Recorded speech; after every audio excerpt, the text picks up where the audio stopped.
Hello everyone, मेरा नाम है वरुण सैनी और आपका स्वागत है हमारे पॉडकास्ट के दूसरे एपिसोड पे।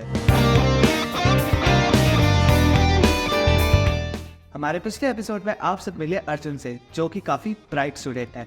So do you have any guesses इस एपिसोड की स्टार कौन है? तो चलिए खुद ही देख लीजिए। हमारे भारत देश में देखा जाए तो वुमेन्स का लिटरेसी रेट काफ़ी कम है, बट आज मैं एक ऐसी फ्यूचर डॉक्टर के साथ बैठा हूँ जो कि एक फीमेल्स के लिए एज अ इंस्पिरेशन बन सकती हैं। सो उन्होंने बोर्ड्स में तो 95 प्लस स्कोर किया ही, लेकिन साथ साथ नीट यूजी में भी 675 प्लस स्कोर किया। So today I am with Asfiya. Thank you so much for the beautiful intro. So मेरा पहला क्वेश्चन आपसे यही है कि आपका नीट एग्जाम कैसा गया?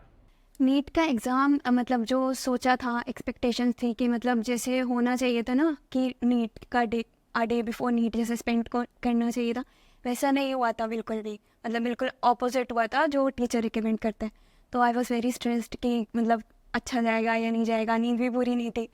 फिर उसके बाद रिवाइज करते रहे लास्ट मोमेंट तक, बट एग्ज़ाम में जब देखा, क्वेश्चन देखे तो बनने लगे तो अच्छा लगने लगा कि तो जब आपने देखा कि आपके इतने मार्क्स एक आंसर नहीं, जब डेली रिलीज करती लाइक आप लोगों ने देख लिया, तो कितना मार्क्स लगा कि हाँ अब तो मजा आ जाएगा कि जब आप स्कोर हो जाएगी अब तो इजीली? और मैं सबसे ज़्यादा मुझको जो फ़ियर होता है वो एग्ज़ाम फ़ियर नहीं है, मेरे है चेकिंग का फ़ियर कि मैं करके क्या ही हूँ वापस में। तो मुझे एग्ज़ाम कितने भी दिला लीजिए उससे मुझे डर नहीं लगता। बट जब मैं चेकिंग कर रही थी तो मेरा था कि मैं चेक नहीं करूँगी। बट एट लास्ट फिर क्यूरियोसिटी होती है कि कितना आया। तो देन आई चेकड।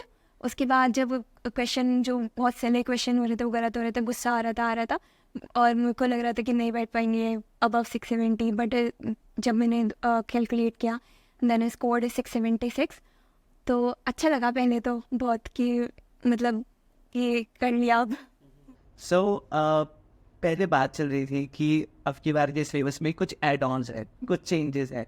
सो क्या आपके इस पे थॉट्स क्या है कि मतलब आपने जब देखा आपके क्वेश्चन पेपर आपके हाथ में आया तो आपको क्या रियलाइज हुआ कि पेपर हार्ड है, इजी है, कि लास्ट ईयर के जैसे आपने प्रीवियस ईयर क्वेश्चन पेपर से भी आपने प्रिपरेशन करी होगी, तो प्रीवियस ईयर के कंपैरिजन में इस साल का पेपर कैसा?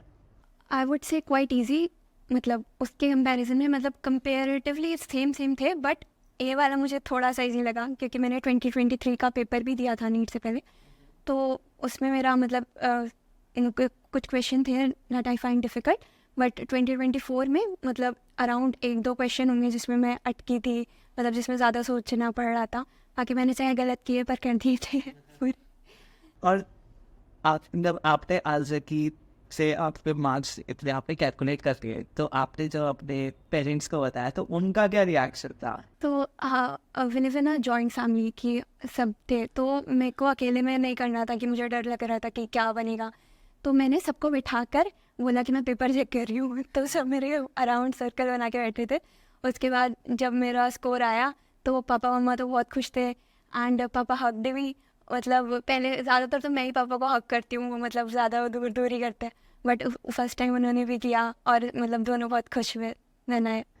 सो मतलब हर किसी के यहाँ पे उस फेयर की कोई ना कोई ऐसा होता है कि कोई जो होता है जो हमेशा कंपेयर करता है कि अरे ये तो अगर इंजीनियरिंग में डालते तो ज़्यादा अच्छा होता, हाँ नहीं तो इसको लॉयर बनाते थे। तो आपके साथ कोई ऐसा आपका कोई रिलेटेड था जो आपको ऐसा बोलता था कि नहीं उस फेयर तो इसमें अच्छी जा सके? मोस्ट ऑफ मेरे जो मतलब चाचा हैं या बड़े पापा हैं वो चाहते हैं कि मैं सिविल सर्विसेज में करूँ। बट अभी तक I am not saying for the future, but अभी तक I have no interest in that. तो वो कहते हैं कि तुम्हारा तो दिमाग तेज़ है, तुम आईएएस बन जाओ। बट मेरे को इतनी बड़ी रिस्पॉन्सिबिलिटी अभी हैंडल नहीं हो पाती। सो आपसे मेरा एक और क्वेश्चन है कि एक फिलिंग द ब्लैंक्स है कि you are a NEET aspirant is black. अगर फनी वे में कहूँ, you are a NEET aspirant if you are sleep deprived. तो मेरी बिल्कुल बहुत मतलब एक घंटे के लिए कहा था कि बस 1 घंटा और मिल जाए सोने के लिए, तो बहुत इशू होता है। मतलब आपकी प्रिपरेशन के टाइम पे कोई एक ऐसा मोमेंट आया जब यू फेल्ट लाइक कि अब तो मुझे गिव अप कर देना चाहिए? मतलब वो बीच में जब स्कोर की वजह से डाउन होते हैं, बट एक बार मतलब I went to hostel for some days. Preparation के लिए। तो घर से दूर थे और पूरा होम सिकनेस हो रहा था। स्कोर भी स्टार्टिंग में अच्छा आया था, बट देन वो एकदम से डाउनफॉल होने लगा, फिर वो रुक ही नहीं रहा था। तो वो बहुत वो था कि मतलब अब तो मेरे पास एक मतलब माहौल भी है, बच्चे भी सब पढ़ रहे हैं, तो ये मतलब हो क्या रहा है, क्यों स्कोर गिर रहा है, ये वो। बट फिर ये भी था कि अभी मतलब एक्सपेरिमेंट करने का टाइम नहीं है, घर चले जाते हैं तो शायद बेटर हो जाए, तो फिर मैं घर आ गई थी उस टाइम में। तो कोई ऐसा मोमेंट आया कि मैंने deleted your social media accounts की नहीं, अब तो मैं या तो डीएक्टिवेट कर देती हूँ या कुछ टाइम के लिए बंद कर देती हूँ? सोशल मीडिया पे भी मेरा अकाउंट था नहीं, मतलब YouTube, Telegram, WhatsApp, these were the 3। और यूट्यूब में मेरा बहुत बड़ा डिस्ट्रैक्शन हो गया था, शॉर्ट्स पे स्क्रॉल करते रहना, पता नहीं क्या क्या शॉर्ट्स आती थी। तो उसके लिए मैंने क्या किया था, डिलीट तो कर नहीं सकते, उसको डिसेबल कर देती थी। और अगर कुछ पढ़ाई का देखना होता था तो वो गूगल से करके वो देख लेते। लास्ट अब बस मेरे पास 2 ही क्वेश्चन है आपसे पूछने के लिए। तो सेकंड लास्ट क्वेश्चन ये है कि describe NEET thing in one word, like your NEET journey in one word. I would say कारवा, मतलब बिना इंजन की गाड़ी है, उसका धक्का लगाते ले जाते। पर हम ना, तो मतलब हाँ, कांस्टेंट एफर्ट करना पड़ता है कि अगर आप सोच लो और उस पर वर्क ना करो तो मतलब बिल्कुल पॉइंटलेस है वो बात। कुछ सोचा है तो उसके लिए बहुत एफर्ट करना पड़ेगा। मेरा आपसे लास्ट क्वेश्चन है कि इस ये जो नीट 2025 का जो अपकमिंग बैच आएगा, तो आप उनको क्या इंस्पिरेशन देना चाहते हो, क्या मोटिवेशन देना चाहते हो? सो सबसे पहले आई वुड से कि अपनी स्टडी को अपने अकॉर्डिंगली ईजी बनाइए, ठीक है। और उसके लिए आप शॉर्ट एंड क्रिस्प रखिए अपनी पूरी मतलब स्टडी मटेरियल को, और सारी चीज़ें, सारे क्वेश्चंस शुरू से लगाइए, मतलब चैप्टर वाइज हर चैप्टर के कॉन्सेप्ट क्लियर करना और कंसिस्टेंट रहना। कोई चैप्टर बैकलॉग भी हो गया तो उसको सही से मतलब क्लियर कर लेना, टाइमली, आगे के लिए ना छोड़ना। और जो मेन चीज़ मेरे जर्नी में मुझे बहुत काम आई है वो आई वुड से शॉर्ट नोट्स, और वो थे जो मैंने स्टार्टिंग से बनाने शुरू कर दिए थे। तो उसमें ये होता है कि आप पूरा चैप्टर ना रिवाइज करके 1-2 पेज में अपना पूरा कंटेंट रिवाइज कर सकते हो। तो आई वुड से वो बहुत इफेक्टिव था। लास्ट के मंथ में I just revise that notebook, और वो मेरे लिए बहुत इफेक्टिव था। तो आई वुड से दैट।